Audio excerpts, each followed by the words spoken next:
Tua was among the biggest winners in week one. How much should he rise up your dynasty rankings? All that more in this episode of the Locked On Dynasty Football Podcast. You are Locked On Dynasty Football, part of the Locked On Podcast Network. Here are your hosts, Marcus Mosher and Kate Magdziuk. Welcome back to the Locked On Dynasty Football Podcast, part of the Locked On Podcast Network, your team every day. We'd like to thank you for making us your first listen of the day. This episode is brought to you by LinkedIn. LinkedIn Jobs helps you find the qualified candidates that you want to talk to faster. Post your job for free at linkedin.com/LockedOnNFL. That is linkedin.com/LockedOnNFL to post your job for free. Terms and conditions apply. I am your host, Marcus Mosher. You can follow me on Twitter at Marcus_Mosher. Joining me today, as always, is Kate Magdziuk. You can check her out on Twitter at Kate Magdziuk. Kate, the biggest winner in week one has to be our guy Tua, just lighting up the Chargers 28-45 for 466 yards and 3 touchdowns. What did you think about Tua here in week one? He looked absolutely incredible. And you know what, Marcus, I think the most exciting thing of all is that he looked to be the same quarterback we saw last year before the concussion issue started up. Right around that mid-season, right when we assume he suffered his second concussion, really started to see some of those efficiency metrics drop down. Averaged 10.4 yards per pass attempt yesterday. Insane, a 6.7% touchdown rate. You absolutely love to see it. 110 passer rating, like everything he showed you was perfection, honestly. Like, and it wasn't even just yards after the catch. It wasn't just all Tyreek Hill, Jalen Waddle. Like those things all helped, but you've got to be excited about the ball placement from Tua, the touch. He just looked really, really fantastic. And I think if you're a Tua dynasty manager, like this is exactly what you wanted to see in week one against a, not such a tough defensive matchup here. Well, we thought it was going to be a tough defense, right? Like you've got Joey Bosa, you've got Khalil Mack. The Dolphins were without 3 starting offensive linemen, and it didn't matter at all. And what's so weird about this Tua thing is any week he's a threat to be the number 1 quarterback, right? We saw that last year, like in the game where he lit up the Ravens or played well against the Bills. Like he can be your number 1 quarterback in any week, but he's not being drafted anywhere near the top. He's only 25 years old, and you can get him outside of the top 11 QBs right now in your dynasty league.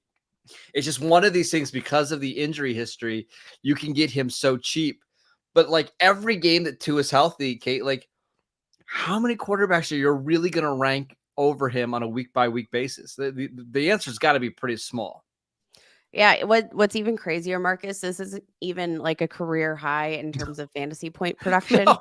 Like that's what's crazy. He had 2 weeks last season, week 2 and weeks 8, where he actually exceeded that fantasy point production. Like he's the real deal, I think. And of course, what everybody's going to continue to go back on, in terms of dynasty value is this concern that like, okay, Tua takes, 1 wrong hit and his career is done, which I think is valid. But the thing that I keep holding on to is I think you start him when he's healthy, you enjoy that production, but you don't have to pay QB1 pricing for Tua Tagovailoa. That is like his risk and the inherent risk that like he could very well not play football again, I think is very much baked into the price that we see him sitting at right now. The upside is tremendous, and I'm not sure like, if this offense is going to keep, Jalen Waddle and Tyreek Hill around, like there's no reason not to invest into especially given that I think for the upside, there's such minimal risk. Okay, if you go back and you look at his last 14 games and the games that he started and finished, he's averaging about 314 passing yards per game, which is just absolutely absurd. He's got to be one of the biggest week one winners, but we want to talk about a lot of different players here, Kate. Who else was a winner for you in week one? I want to talk about Chuba Hubbard, who like kind of took me by surprise. I think everybody was generally Especially, throughout training camp, heard these hype praises of Miles Sanders being a third down back. And we're finally going to kind of see that usage that we've been craving all along for Miles Sanders. Chuba Hubbard kind of surprised me. I saw 28 total snaps to Sanders' 44. Saw all 8 snaps on third down, which is kind of crazy considering the hype that Sanders was getting as a potential third down back. Played 4 of 6 snaps in short yardage situations. You just love to see that usage. But when he actually touched the ball, he outplayed Sanders by like a mile. 9 rush attempts, 60 rushing yards, 44% missed forced tackle rate. 3 explosive runs to Sanders' 2. Like, even got a couple of targets in there. Like, I think that we might be talking about Chuba Hubbard as a flex play more often than we would have projected here at the beginning of the season. And again, talking about that sort of risk reward process of evaluating players. Chuba Hubbard, RB 68 right now. He's only 24 years old, being drafted in the most recent Dynasty batch of ADP. RB 68 behind Deneric Prince. Yep. Like, Deneric Prince. Come on, guys. I want to give behind Jeff Wilson. Oh, yeah. Like, He's get so out of here. I'll talk about one more running back. What about Tajay Spears? Now, if you look at the box score, you're not going to be blown away. He had 3 carries for 27 yards, which again, he looked really good. Had 1 catch for 1 yard. And so again, nothing there is super exciting. He did have 4 targets, but he looked good, and he was on the field a lot more than you think in this one. It's pretty clear that Tajay Spears is going to be a factor in this Titans offense. Yeah, I was really, really kind of shocked by just this overall usage here. And not necessarily usage, but just like the fact that he played such a significant part of the snaps. Obviously Derrick Henry, he's going to be your go-to back. There's no doubt about that. But Tajay Spears, 33 plays in this game. Yeah. You saw a decent chunk of usage from Tajay Spears. He was on the field a lot more than you would have thought. I think the fact that he outsnapped Derrick Henry on offense, super interesting, even if it didn't translate necessarily to a significant, bulk of touches here. I do think that's probably indicative of, the fact that this team is willing to get somebody else into the mix. It might not be Derrick Henry, 25 to 30 touches per game anymore. If they feel comfortable enough, and it seems like they do with Tajay Spears. Yeah, the only other one name I want to mention here, we have to, two names, the 2 Rams receivers, Tutu Atwell, 6 receptions, 119 yards, had a fantastic game. But the story, Puka Nacua, the receiver from BYU, 15 targets, 10 catches for 119 yards, just playing the Cooper Kupp role. It seems like he's going to be locked into double-digit touches or double-digit targets every week until Cooper Kupp gets back. Yeah, I think that probably one of the biggest winners of the entire week here. He's going to be a priority waiver wire ad, I think, in most redraft leagues. I'm going to take him over Tua just because of that size advantage. 6'2", 205 pounds. Just seems like to me a little bit safer, but he's shown you literally everything that you want. Led the team in targets, receptions, tied Tutu Atwell for the most receiving yards. I think you got to be excited. Like, I don't think, anybody. He's a high-end wide receiver too until Kupp gets back. Absolutely. And I think that starting the season off, especially with all of that conjecture about like Matthew Stafford and having trouble connecting with players, if he shows he connects with Puka Nacua out of the gate, I think he's going to continue to go back to that well, much more than you would have expected for the 5th round pick. I do expect though that I feel like he's kind of been like a cult favorite here in like some dynasty circles. So I think he's going to be a little bit of a challenge if he's somebody you're looking to target. But in terms of value, while Cooper Kupp is out, I don't know that you could do better than Puka Nacua, and he's probably going to be a weekly flex play until we see Cooper Kupp back and healthy. Let's talk about some losers from week 1. Man, we had a lot of them. We will get to them next. This episode is brought to you by LinkedIn. These days, every new potential hire can feel like a high-stakes wager for your small business. You want to be 100% certain that you have access to the best qualified candidates available. That's why you have to check out LinkedIn Jobs. LinkedIn Jobs helps you find the right people for your team faster and for free. It's so easy to add a job post. All you got to do is put your job on there and then put the purple hashtag hiring frame to your LinkedIn profile to help spread the word that you're hiring. Simple tools like screening questions make it easy to focus on the candidates with just the right skills and experience so you can quickly prioritize who you'd like to interview and hire. It's why small businesses rate LinkedIn Jobs #1 in delivering quality hires versus leading competitors. LinkedIn Jobs helps you find the qualified candidates that you want to talk to faster. Post your job for free at linkedin.com/LockedOnNFL. That's linkedin.com/LockedOnNFL to post your job for free. Terms and conditions apply. All right, Kate, let's talk about some of the biggest losers from week 1. And this one really bums me out, but Drake London, man, a 0 across the board. It's not going to be like this every week for Drake London, but it does feel like he's going to have a hard time getting a ton of volume with Desmond Ridder at quarterback. Yeah, I think there's kind of two sides to that coin. Like, you love to see that he was on the field, right? Like, that's a good thing. But I do get cardio in. Yeah, get some cardio in. That's good. I want you to be nice and conditioned. But on the flip side of that, like, you need some targets, right? Like, no wide receiver played more offensive snaps than Drake London, and it translated to literally nothing. I think we saw in this game that, like, the go-to for this Falcons offense is definitely going to be the run.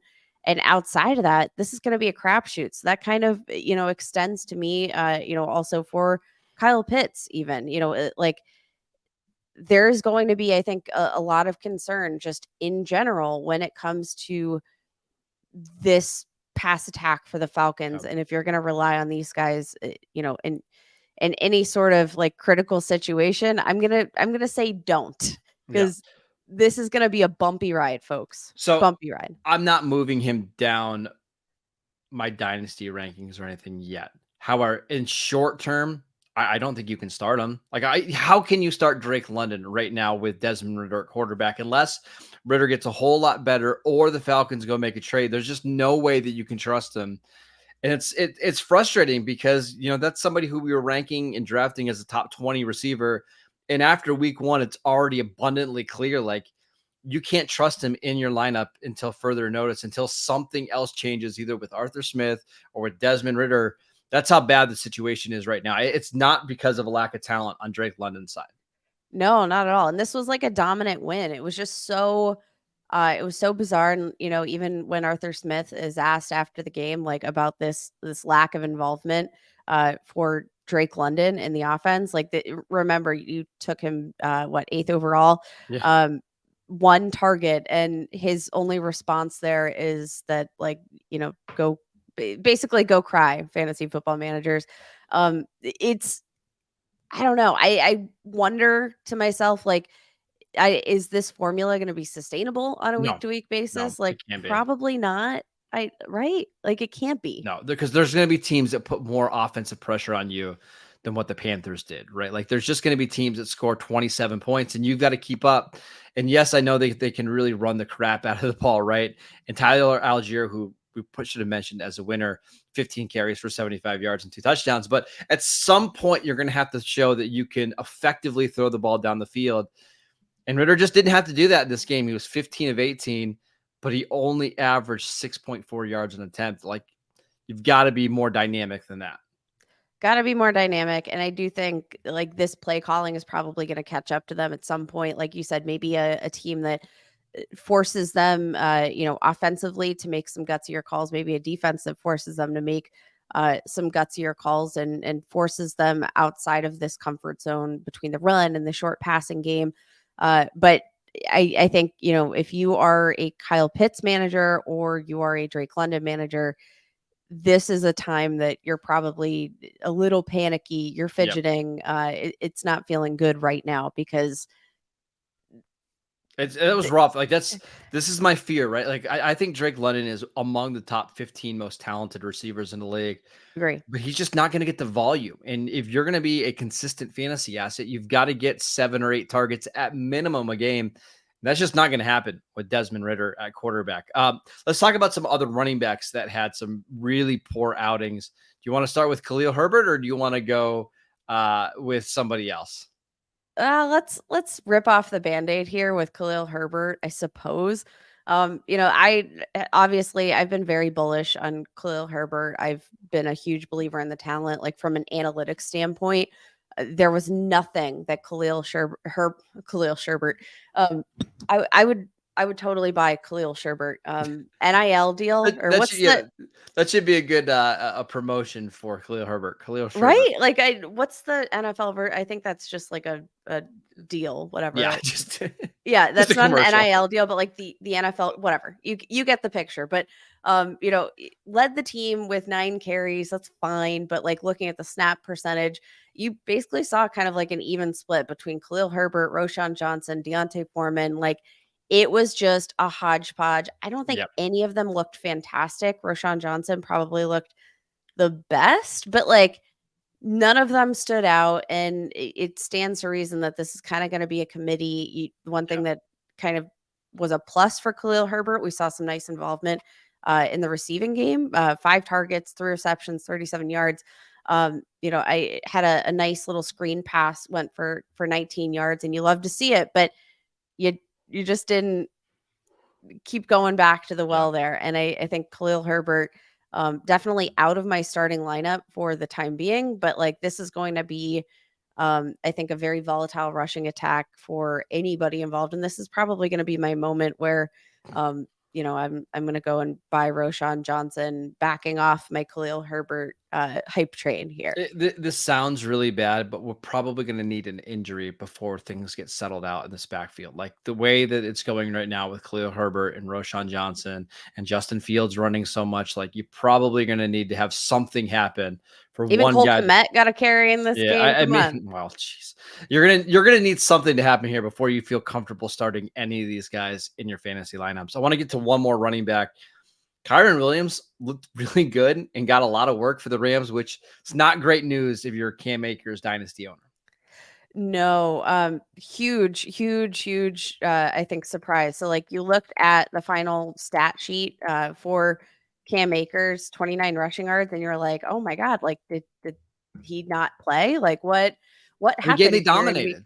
No, he got volume. He got 22 rush attempts, average 1.32 yards per carry, was just like stuffed the whole game. He didn't look good. And I think what is more of an indictment, like I thought this kind of projected to be an interesting matchup, especially for the run.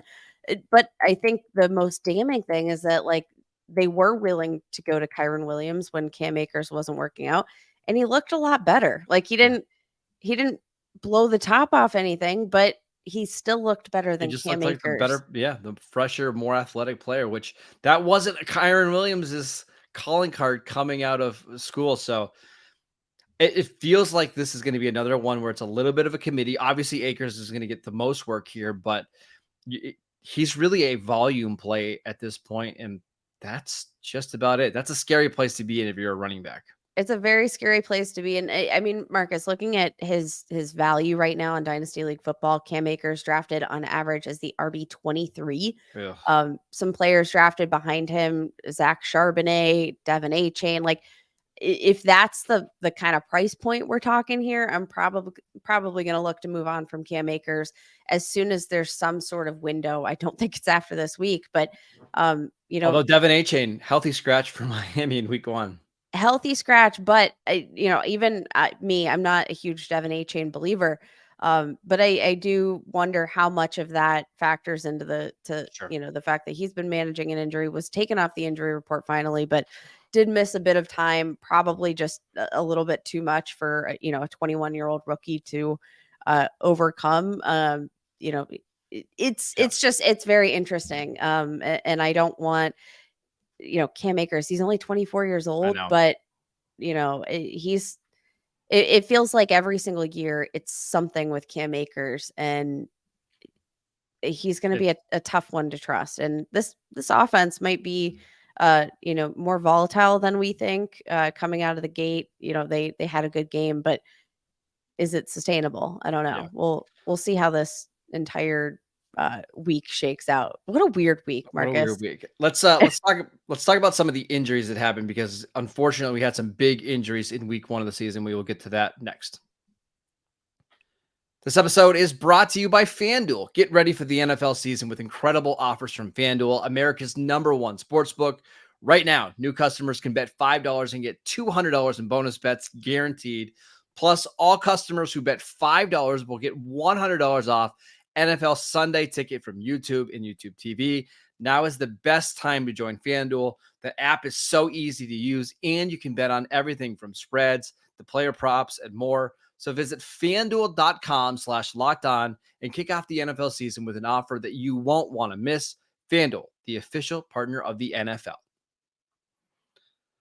All right, Kate, let's get to the injuries. We had a couple big ones. Let's start with J.K. Dobbins, who, man, the guy just can't catch a break. Tears his Achilles in week 1. This is after having a severe knee injury in the preseason in 2021. I don't want to say it's over for J.K. Dobbins because I'm rooting for him, but this is a pretty tough one. Yeah, I don't want to say it's over either. And if it's not, I'll be rooting for him harder than ever. But this was a contract year for J.K. Dobbins. Obviously, like you had mentioned, suffered that torn ACL, missed the entire 2021 season, missed half of the 2020 season, with complications from that injury. Started on the PUP list this year with a knee injury. Eventually made his way back. I don't think any of the Rams running or any of the Ravens running backs looked necessarily great here, but it feels like they're going to have to go out and get a running back. Yes, as much as I'd love it to be Gus Edwards or Justice Hill, it feels like they're going to bring in a Leonard Fournette type just to kind of stabilize the position. Yeah, it doesn't feel good for J.K. Dobbins. And this is a guy who, again, 24 years old, has been pretty highly drafted in terms of dynasty value. I've been kind of surprised that his price tag hasn't really come down at all. He's been just kind of hanging right there at like RB20 or RB17, somewhere, between RB15 to RB20 for what feels like the last season or so. But, I think this is probably a moment where if you have any J.K. Dobbins shares, if you can, throw him into a deal, throw him into a trade that you're already doing as like a extra piece, get anything that you can, if you can get anything for him, because you cannot project that he's going to come back and be the same running back. And he's a free agent if he comes back at all. Yeah, and he's a free agent after the year, which I have a hard time seeing Baltimore bringing him back. And even if they do bring him back, there's no way they're going to go into the season with him being their lead back. So that you're going to see his ADP, in startup leagues absolutely drop like a rock. And it's really unfortunate because he's one of the best pure running backs that we have in the NFL. He just hasn't been able to stay healthy. A couple other injury things really quickly. Deontay Johnson left with a hamstring injury. As of this recording, we don't know the severity, but Kate, you and I saw it. This one looks like a multi-week injury. Yeah, this looked pretty brutal. He was down for a good few minutes, then went to the medical tent, was still hobbling along the sideline. Even after being checked out there, just didn't look good. Looked very uncomfortable. Obviously this is going to be an uptick in some targets for George Pickens, for Pat Freiermuth.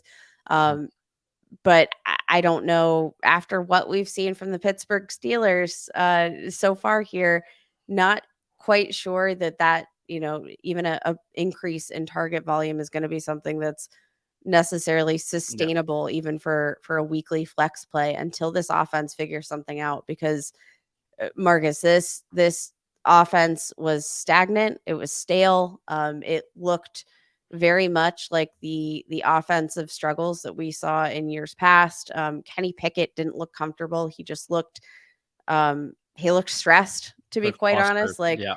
seem flustered. And, I don't know that they have the play calling to necessarily overcome some of the struggles that we saw here in week one. Obviously, you know, take everything with a grain of salt because you're going against like the literal best defense in the league in the 49ers, maybe besides your Dallas Cowboys here. But, you know, it it could look better against maybe some defenses that aren't necessarily as tough to overcome. But again, I don't think they have the right play calling that's going to elevate them out of these difficult situations anytime soon with Matt Canada. And the only other injury related thing that I would say is that we had Rashad Penny be a healthy scratch in week one, which I don't know anybody predicted. I thought the Eagles were going to use him early up in the year until he got a little banged up, which has been the case during his career with Seattle. But for him to be a healthy scratch in week one is pretty concerning.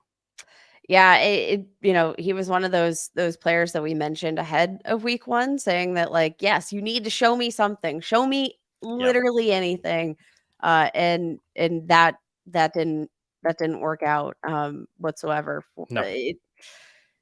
It's Rough. That Eagles running back situation is gonna be tough to figure out all But season hey, long. Kenneth Gainwell, I will Yeah. say, looks like they're committing to him as the guy for now. So For now, we'll see we'll how see. things continue to shake up, but might be a pretty interesting like weekly flex play until proven otherwise.